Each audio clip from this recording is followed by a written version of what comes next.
দর্শক, AFC Asian cup বাছাইয়ের খবর জানাতে জাতীয় স্টেডিয়াম থেকে এই মুহূর্তে আমাদের সাথে যুক্ত হবেন সহকর্মী অর্ণব বাবি। অর্ণব, আগামীকালকের ম্যাচ নিয়ে বাংলাদেশ দলের কোচ এবং অধিনায়ক দুজনই বেশ আত্মবিশ্বাসী। সব মিলিয়ে প্রস্তুতি কেমন দেখছেন একটু জানাবেন।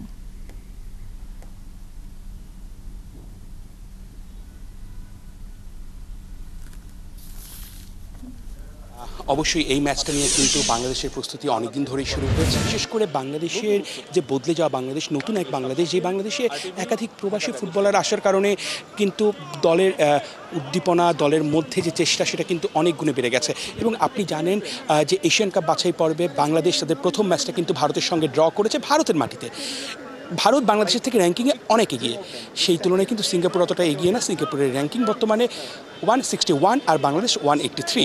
তো র্যাঙ্কিং এবং সব কিছু মিলিয়ে বাংলাদেশ সিঙ্গাপুরের সঙ্গে এই যে নতুন জাতীয় স্টেডিয়াম, যে স্টেডিয়ামটা আপনি দেখতে পাচ্ছেন পেছনে, এবং কয়েকদিন ধরেই কিন্তু সংবাদ মাধ্যমে নিউজ হয়েছে যে নতুনভাবে সাজানো হয়েছে, এবং সবশেষ ভুটান ম্যাচটাও কিন্তু মানুষের উপচে পড়া ভিড় ছিল এই স্টেডিয়ামে।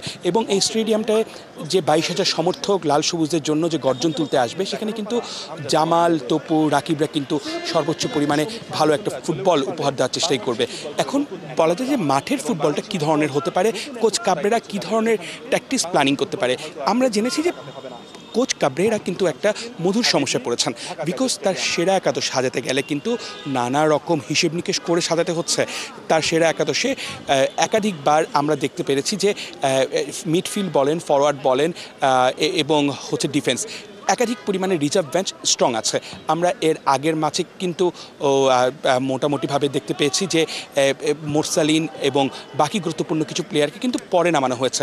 এখন জামালকে এই ম্যাচে শুরুর একাদশে ট্রাই করবে কিনা সেটাও আমরা বুঝতে পারবো। আমরা একটু অনুশীলনটা সমর্থকদের দেখতেছি, যে অনুশীলনে দেখতে পাচ্ছি হামজা চৌধুরী যেরকম আছে সেরকম হামজা চৌধুরীর পাশে ফাহমিদুল আছে, এবং পুরো ফুটবলাররা তাদের ম্যাচের আগের দিন তাদের নর্মাল যে ট্রেনিং সেশনগুলো সেটা কিন্তু ক্লোজ ডোর হবে, মানে প্রথম 15 মিনিট মিডিয়ার জন্য উন্মুক্ত থাকে, যেখানে ফুটবলারগুলো তাদের ফিটনেস নিয়ে কিন্তু কাজ করে। সেই কাজটাই কিন্তু এখন করছে এই মুহূর্তে ট্রেনিং সেশনে। এবং সিঙ্গাপুরের সঙ্গে ম্যাচটা যে প্রতিদ্বন্দ্বিতাপূর্ণ হবে সেটা কিন্তু দুই দলের কোচই বলেছে। এবং এশিয়ান কাপ বাছাই পর্বে বাংলাদেশ ভারতকে রুখে দেওয়ার কারণে একটা ভালো অবস্থানে আছে। আর ভারতের সঙ্গে যেহেতু বাংলাদেশ ড্র করেছে, তাই সিঙ্গাপুর কঠিন প্রতিপক্ষ হিসেবেই কিন্তু বিবেচনা করছে বাংলাদেশকে। দুইটা দলই কিন্তু এখানে 3 পয়েন্টের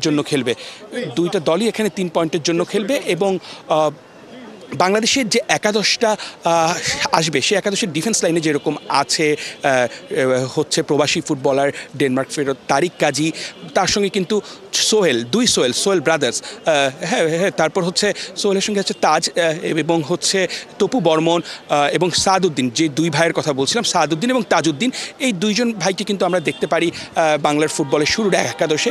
সুমন রেজা যেরকম আছে এরকমভাবে শুরুর একাদশে না হোক সাব হিসেবে খেলানো যেতে পারে। এবং ফাহমিদুলের কিন্তু শুরুর একাদশ, এবং সমীর সোমকে নিয়ে বাংলাদেশের মিডফিল্ড থেকে বল যদি সেরকমভাবে ফরওয়ার্ডে ডেলিভারি করতে পারে, পুরো দলটাকে এক সুতোয় বাঁধার যে কাজটা কোচ কাবরেরা দীর্ঘদিন ধরে করে আসছে, তারই কিন্তু প্রতিফলন কিন্তু বাংলাদেশ সিঙ্গাপুর ম্যাচের পরের ম্যাচে দেখতে পারবো। হামজা হচ্ছে বাংলার ফুটবলে যে উন্মাদনা ফিরিয়ে এনেছে, এই হামজাকে ঘিরেই কিন্তু নতুন এক উন্মাদনা তৈরি হয়েছে। এবং হামজা চৌধুরী সহ পুরা ফুটবলার গত কয়েকদিন টিম হোটেলে তাদের মধ্যে যে বন্ডিং তৈরি হয়েছে, এবং 1 মে থেকে যে ট্রেনিং ক্যাম্প শুরু হয়েছে, একে একে কিন্তু বিদেশি ফুটবলাররা এসেছে। সবার আগে এসেছে ফাহমিদুল, তারপর হামজা চৌধুরী, তারপর সমীর সোম, এবং পুরো গোটা দল নিয়ে কিন্তু কোচ কাবরেরা বেশ কয়েকটা ট্রেনিং সেশন করতে পেরেছে। এবং হামজা এবং কোচের সঙ্গে কথা সাক্ষাৎই বোঝা গেল যে ম্যাচ প্ল্যানিংটা করেছে সেখানে কিন্তু হামজাকে একটা ভাইটাল রোল প্লে করতে হবে। সোমের রোল কি হবে, বিকজ এর আগের ম্যাচে মিডফিল্ডে কিন্তু অনেক ধন্যবাদ আপনাকে। আশা করি আগামীকাল বাংলাদেশ ভালো একটি ফলাফল করবে।